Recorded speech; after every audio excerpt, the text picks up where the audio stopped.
Os Nazca, do deserto do Peru, cortavam as línguas dos mortos e as amarravam num saquinho para que nunca mais atormentassem os vivos.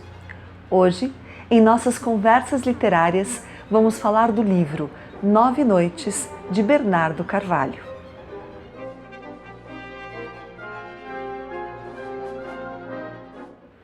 Eu escolhi esse trecho para iniciar essa nossa análise de 9 Noites por 2 motivos. O primeiro deles é que a língua do morto que não foi cortada é do antropólogo americano Buell Quine. Esse antropólogo, ele cometeu suicídio em 1939. E essa é a narrativa de mistério que é contada dentro de 9 Noites. Mas ao lado dessa narrativa, outras histórias são contadas. Uma delas é também a narrativa do escritor, que vai contar como consegue encontrar os motivos que levou o nosso antropólogo ao suicídio. Outra narrativa bastante interessante são as histórias dos índios, que são trazidas dentro do texto. Histórias dos índios brasileiros, principalmente do norte e centro-oeste do Brasil, e que vão trazer aqui dentro de 9 Noites um colorido um tanto quanto diferente à literatura brasileira. Isto é para quando você vier. É preciso estar preparado. Alguém terá que preveni-lo. Vai entrar numa terra em que verdade e mentira não têm mais os sentidos que o trouxeram até aqui.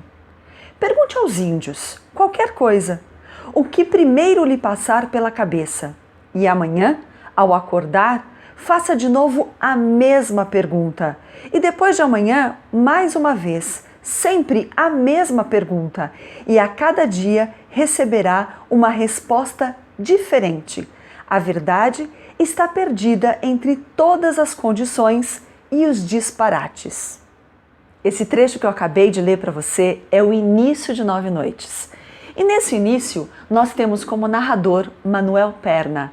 Manuel Perna é um dos narradores de 9 Noites, porque eu tenho o narrador Manuel Perna, que é um sertanejo, eu tenho o narrador escritor e tenho várias outras pessoas que contam o mesmo elemento de vários pontos de vista diferentes.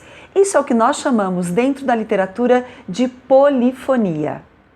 E quando nós falamos de narrativa de mistério, é importante nós entendermos. Eu vou conseguir falar acerca do suicídio de Buell, mas eu não vou saber qual é a verdadeira versão, ou seja, por que ele cometeu suicídio. Aí você pode se perguntar, então por que eu vou ler o livro se eu não vou saber o final dessa narrativa, o que o levou a cometer suicídio? É justamente para nós entendermos que eu tenho vários pontos de vista a serem acrescentados e muitas vezes a contradizerem um ao outro. As histórias dependem, antes de tudo, da confiança de quem as ouve e da capacidade de interpretá-las. Você já pensou na proximidade que existe entre um escritor de ficção ou um escritor de realidades e um antropólogo? O Bernardo Carvalho trabalha também com isso dentro do livro. O antropólogo, ele estuda civilizações. E um escritor, quando vai fazer uma história, mesmo que essa história seja real, ele vai se debruçar sobre civilizações e sobre vários focos que a história pode ter. O livro tem 19 capítulos. 9 desses são narrados pelo Manuel Perna, os outros 10 pelo escritor. Manuel Perna, não há indícios de que ele realmente tenha existido. Agora, o escritor, nós ficamos em dúvida se é Bernardo Carvalho ou se não é, porque vários dados biográficos que existem do escritor dentro do livro também fazem parte da biografia do próprio autor Bernardo Carvalho. Mas um personagem que nós temos certeza que existiu foi Buell Quine. Esse antropólogo americano estudou na Universidade de Colômbia e trabalhava lá com antropologia social, que estuda as normas e os valores da sociedade. Ele veio para o Brasil em 2 momentos. No primeiro deles, para estudar os índios Trumai, e depois para estudar os índios Krahô. Foi nessa tribo dos Krahô que Buelquine decidiu cometer o suicídio. Na verdade, quando ele estava saindo da tribo e indo para uma cidade no Maranhão. O que nós sabemos do Buelquine é que ele, antropólogo, veio para o Brasil, cometeu suicídio, mas dentro de outros elementos, tudo é muito nebuloso. A loucura de Buell também é um dos elementos a serem discutidos no livro. Ela veio por causa da sífilis, ela veio por causa da convivência não só dos índios do Brasil, mas de vários povos exóticos com quem ele tomou contato em suas várias viagens pelo mundo? Ou veio da própria família e desse momento em que ele vive com a família e que é um tanto quanto tumultuado? E quando eu penso nesse livro, duas imagens me vêm à cabeça. São as duas capas que ele já teve até agora. A primeira delas são desenhos que representam índios. A segunda é de um menino de 6 anos de idade ao lado de um grande índio que está dentro da região do Xingu. E por que esse menino é tão importante? Porque este menino é o próprio narrador, que quando está dentro do Xingu, levado pelo seu pai, novamente relação pai e filho, é o próprio narrador. O narrador escritor que também teve contato com tribos da Amazônia. Não pensei mais no assunto. Até o antropólogo que por fim me levou aos Krahô, em agosto de 2001, me esclarecer. Veja o Xingu. Por que os índios estão lá? Porque foram sendo empurrados, encurralados, foram fugindo até se estabelecerem no lugar mais inóspito e mais inacessível, o mais terrível para a sobrevivência e, ao mesmo tempo, a única e última condição. O Xingu foi o que lhes restou. Essa é a parte que eu mais gosto do livro, ou dentro da polifonia, dentro das várias vozes, o que eu acho mais interessante.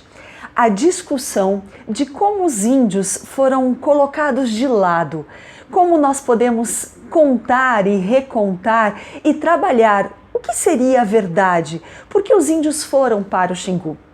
O narrador, que é o escritor desse livro, é filho de um homem que consegue terras na redondeza da Ilha do Bananal, nas redondezas do Xingu, em vários lugares que eram reservas. E como é que ele consegue essas terras? Com a conivência do governo. E a narrativa, se a gente prestar bastante atenção, vai começar a nos perguntar: que história você conhece? Você conhece a história do grande Marechal Rondon, que foi desbravador e que levou civilização aos índios? Ou a história de madeireiros, de pessoas que foram fazendo novas terras brancas dentro das reservas indígenas? Antes de atacar, os fazendeiros ofereceram um boi à aldeia de Cabeceira Grossa, prevendo que os índios se reuniriam para dividir a carne. Era uma armadilha. Atacaram ao amanhecer, quando homens, mulheres e crianças comiam distraídos. Pegos de surpresa, os índios tentaram fugir pelo mato. Alguns passaram dias desaparecidos. Foi o caso do velho Vicente, que ainda era um rapaz e conseguiu escapar na correria. Quando visitei os Krahô, em agosto de 2001, ele me contou a sua versão da história. Não haveria conhecido Quen. Ele, na verdade, estava trabalhando para os brancos no Pará durante os meses que o americano passou na aldeia. Mulheres foram trucidadas com crianças no peito. Perceba bem, eu vou falar da história do antropólogo que cometeu suicídio, mas dentro do livro, outras histórias são contadas. Como esses índios não cometeram suicídio, foram mortos, assassinados pelos fazendeiros, pelo próprio governo militar, pela própria ditadura. Literariamente falando, essas várias versões que trabalham com elementos da história é chamada de metaficção historiográfica. Linda Hutton, quando fala da metaficção, diz o seguinte pra gente: as fronteiras mais radicais que já se ultrapassaram foram aquelas existentes entre a ficção e a não ficção, por extensão, entre arte e vida. Ao usar a metaficção historiográfica, o nosso Bernardo Carvalho está nos mostrando outras possíveis histórias a serem contadas. E cuidado, histórias realmente, porque nós lemos nos livros de história coisas que nem sempre são verdades. E para a gente terminar essa análise, eu vou trazer uma frase do Lévi-Strauss, que está dentro do livro Nove Noites. Quanto mais as culturas se comunicam, mais elas tendem a se uniformizar. Menos elas têm a comunicar. O problema para a humanidade é que haja comunicação suficiente entre as culturas, mas não excessiva. Quando eu estava no Brasil há mais de 50 anos, fiquei profundamente emocionado, é claro, com o destino daquelas pequenas culturas ameaçadas de extinção. 50 anos depois, faço uma constatação que me surpreende. Também a minha própria cultura está ameaçada. O suicídio, a extinção de várias culturas são elementos tratados dentro do livro por Bernardo Carvalho. Mas o que o autor quer não é nos dar uma solução, e sim nos mostrar várias perspectivas para que possamos pensar no que está acontecendo. Terminamos assim essa conversa literária e eu convido você para assistir outras análises com outros vídeos. Muito obrigada, até mais!